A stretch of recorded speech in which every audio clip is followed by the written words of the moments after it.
Ok.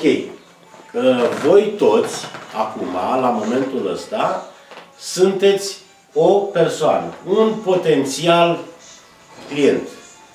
Ok? Numai că potențialul client are mai multe personalități, fiecare personalitate din voi. Ok? Ok. Și acum, eu pun o întrebare, indiferent cine răspunde, este răspunsul Grupului. nu grupului, potențialului client. Da? E răspunsul potențialului client. La întrebările pe care le voi pune, puteți răspunde fiecare de câte ori vreți, cum vreți. Ok? E totul clar până aici? Ok. Hai să ne imaginăm o familie.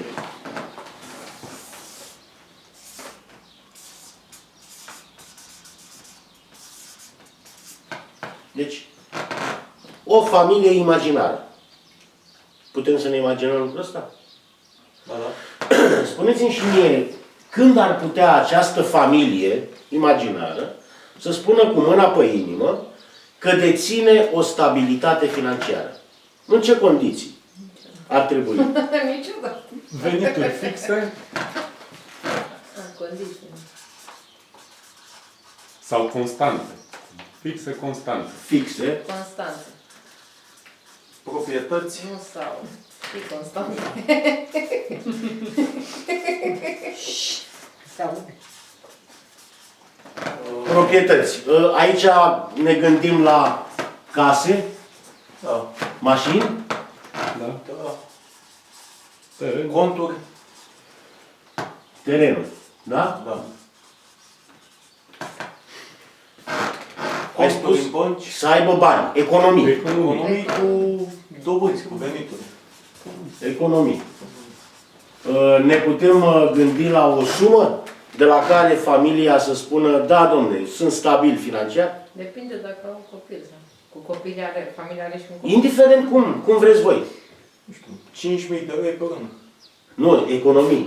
Economie. O sumă. Au, până Ce? De la care să spună, Economie n-am auzit așa. are o sumă economisită și spune, da, toată Asta- viața. 10.000, 50.000 de lei, nu știu. 100.000 de lei. Eu am zis 100.000 de lei sau de euro? De euro. De euro. de euro. E mai bine. Economie, 100.000 de euro. Gânduri. Nu, că accept tot ce spuneți voi. Mai trebuie ceva astfel încât să fie sănătoși. Sănătate. Dragoste. Înțelegere în familie. Da, dragostea de regulă trece prin stomac. Și, Dacă ai 100.000 de euro în cont. Așa.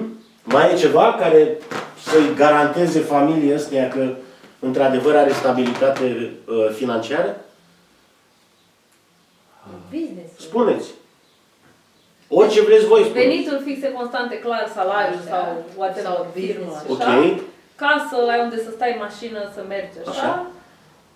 Economii, ca să Mediu așa, social stabil. Mediu social. Stabil, să nu, că Vacanțe, dacă mă, ești, ce aveți? dacă ești în stare de urgență, degeaba ai bani ăștia, că Tot ai. ai niște probleme. Asigurare de... Ok. Vacanțe ai spus? Adică să Bine, dacă poată ai un- pleca de câte ori vrea, unde vrea. Asta e ideal, da. Păi ideal. Vorbim la o familie imaginară ideală. Bine, Da, da. concedii. Concedii. Eu Nu trebuie multe. concedii când vrea Da, și da, unde vrea. Adică să-și poată permite. da. Da? Eu aș mai adăuga ceva pentru voi. Venituri mai mari decât cheltuieli. Automat. Păi n-a Așa e. spus-o. Așa N-a spus-o, dar asta de fapt Așa dă este, da. stabilitatea. Degeaba ai 100.000 de euro dacă cheltuielile tale pe lună îți dă 120.000. Exact. Deci, e suficient până aici? Momentan, da, nu știu. Momentan. Mai- Eu vă simt că întreb lipsește acum, ceva, mai, da. mai târziu, nu știu ce vă mai întreb, dar la momentul ăsta, ok.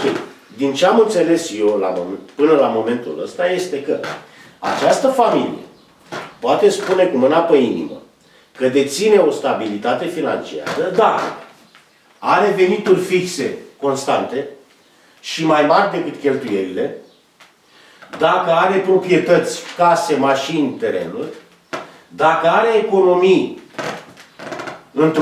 într-o limită minimă de 100.000 de euro, dacă sunt sănătoși și dacă își pot face concediile când vor, unde vor și trăiesc într-un mediu social stabil. Am înțeles corect, bine până aici? Da. Da. Da. Asta înseamnă că dacă ceva de aici dispare sau se împuținează, înseamnă că stabilitatea financiară a familiei Scade. se dezechilibrează. Corect. Ok? Bun. Pornim de la ipoteza că această familie ipotetică, imaginară, deține această stabilitate financiară. Ok? Da.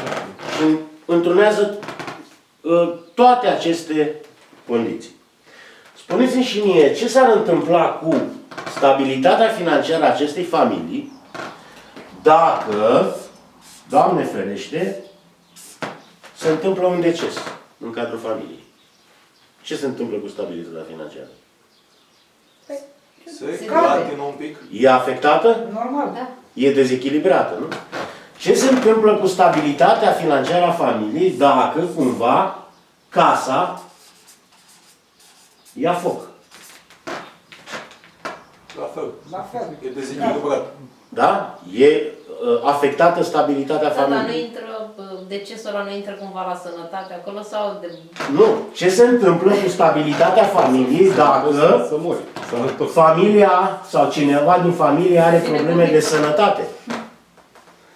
Păi da. Dezechilibrează. La fel. Se dezechilibrează. Ce se întâmplă cu stabilitatea financiară a familiei dacă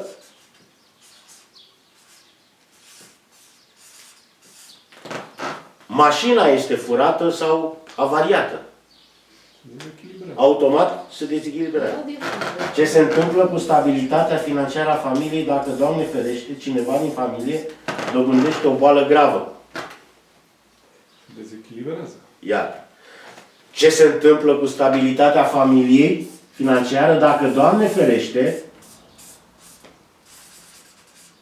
apare o invaliditate a cuiva din familie? Sau dacă,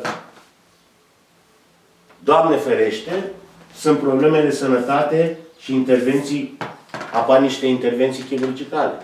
Sau dacă familia ar trebui să plătească niște bani pentru un vecin pe care l-a afectat, că i-a explodat butelia sau aragazul sau l-a inundat. Ce se întâmplă toate situațiile astea cu stabilitatea financiară a familiei? Se dezechilibrează. Ca atare, dacă o familie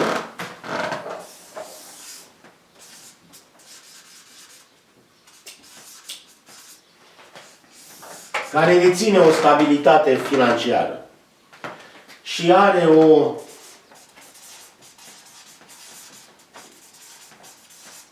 bunăstare,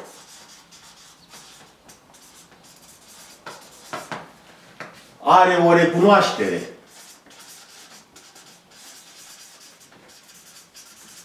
în mediul social pe care îl traversează și ar dori să-și păstreze toate lucrurile astea, le face din 3 mari motive.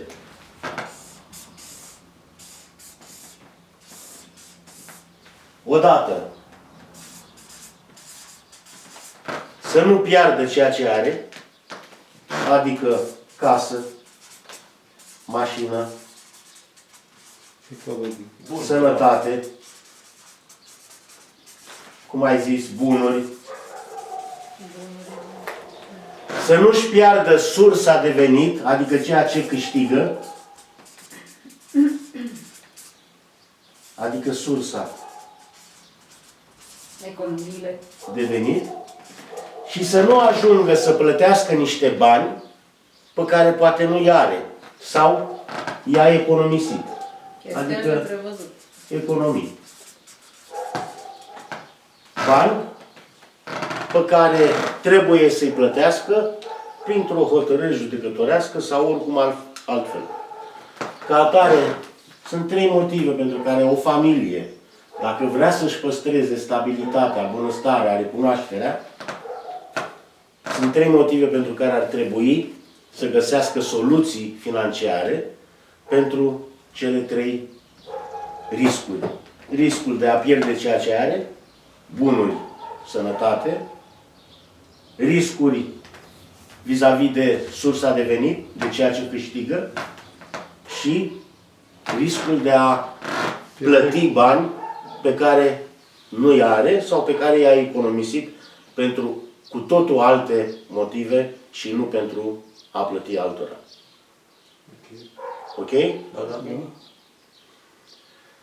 Poți să închizi aparatul. Deci eu, din asta mă